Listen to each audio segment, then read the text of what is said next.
2025 April 22వ తేదీ భారతదేశ చరిత్రలోనే ఒక చీకటి రోజు. కాశ్మీర్లోని పెహల్గాంలో 26 మంది అమాయక టూరిస్టులని దారుణంగా టెర్రరిస్టులు చంపేశారు. చంపే ముందు కల్మా చదవమన్నారు. కల్మా చదవలేని మగవారిని అందరినీ అంటే దాదాపు 26 మందిని చంపేశారు. ఆ హృదయ విదారక దృశ్యాలన్నీ మనం చూసాం. అయితే టెర్రరిస్టులు కేవలం హిందువులను మాత్రమే టార్గెట్ చేశారు. అది చాలా భయంకరమైన విషయం కదా. అది మన దేశ సమగ్రతకే గొడ్డలు పెట్టు లాంటిది. ఇంత దారుణమైన సంఘటనని ఏ భారతీయుడు కూడా తేలిగ్గా తీసుకోడు.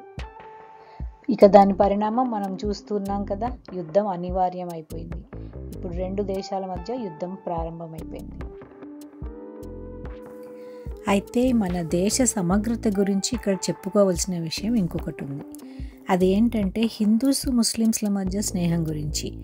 ఎన్నో ఏళ్ల నుంచి కలిసిమెలిసి ఉండే హిందూ ముస్లిం ఫ్యామిలీస్ని ఎంతోమందిని చూసాము. చెప్పొచ్చేది ఏంటంటే ముస్లిమ్స్ అందరూ టెర్రరిస్టులు కాదు, హిందువులందరూ మహాదేశభక్తులు కాదు. ఇటీవల మనం సోషల్ మీడియాలో కొంతమంది సెలబ్రిటీసు ఇంకా యూట్యూబర్సు వాళ్ళు చేసే వాక్యాలు వింటుంటే అసలు మతిపోతుంది. ఒక ఆవిడేమో యుద్ధం వస్తే ధరలు పెరుగుతాయి అంటుంది. అర్ధరాత్రి ఇండియా పాకిస్తాన్ 2 దేశాల్లోనూ ప్రజలంతా ప్రశాంతంగా నిద్రపోతుంటే ఇండియన్ ఆర్మడ్ ఫోర్సెస్ చాలా ప్లాంట్ గా చేసిన అటాక్. మొదట్లోనే చెప్పాను కదా, పాకిస్తాన్ లో ఏ స్థాయిలో ధరలు పెరిగిపోయాయో మన దేశంలో కూడా అలాంటి ధరలు ఒక్కసారిగా పెరిగిపోయే కండిషన్ లో పడి ఇప్పటికే చాలా ధరల్ని మనం భరిస్తున్నాం. యుద్ధం. ఇంకొక ఆవిడేమో మన సైనికులు పాకిస్తాన్ వాళ్ళకి టెర్రరిస్టుల్లా కనిపిస్తారు అంటుంది. పాకిస్తాన్లో ఉన్న వాళ్ళకి మన జవాన్లు మన ఆర్మీ వాళ్ళు అది టెర్రరిస్ట్ అనుకుంటారు. ఎందుకంటే ఇక ఇంకొక సెలబ్రిటీ మన భారతీయులను చంపే టెర్రరిస్టులని గురువుల్లాగా భావించే పాకిస్తాన్ హీరో ఫవాద్ ఖాన్ సినిమా ఇక్కడ బ్యాన్ చేసినందుకు తెగ బాధపడిపోతున్నాడు.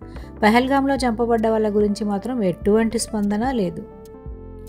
ఇక ఇప్పుడు కొంతమంది ముస్లింలు టెర్రరిస్టులకు వ్యతిరేకంగా ఏం మాట్లాడుతున్నారో విందాం. అసలు వింటుంటేనే మనసుకి ఎంతో ఊరటగా అనిపిస్తుంది. ఇతని గురించి వినే ఉంటారు.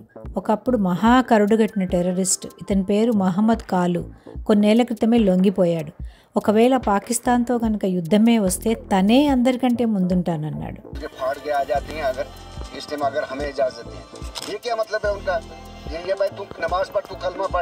यार कितने मुसलमान हैं जिनको नमाज कलमे का पता नहीं है. पाकिस्तान को शर्म आनी चाहिए अगर ऐसे हरकत करते हैं तो. लेकिन అలాగే పహల్గాం దాడిలో ప్రాణాలు కోల్పోయిన వినయ్ నర్వాల్ భార్య హిమాన్షి ఏమంటున్నారో ఒక్కసారి విందాం.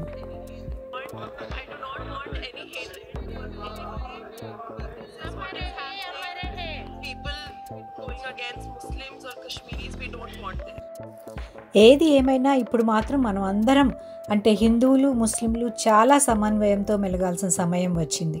ఎటువంటి పుకార్లు నమ్మకూడదు. మన శాంతి భద్రతలను మనమే కాపాడుకోవాలి.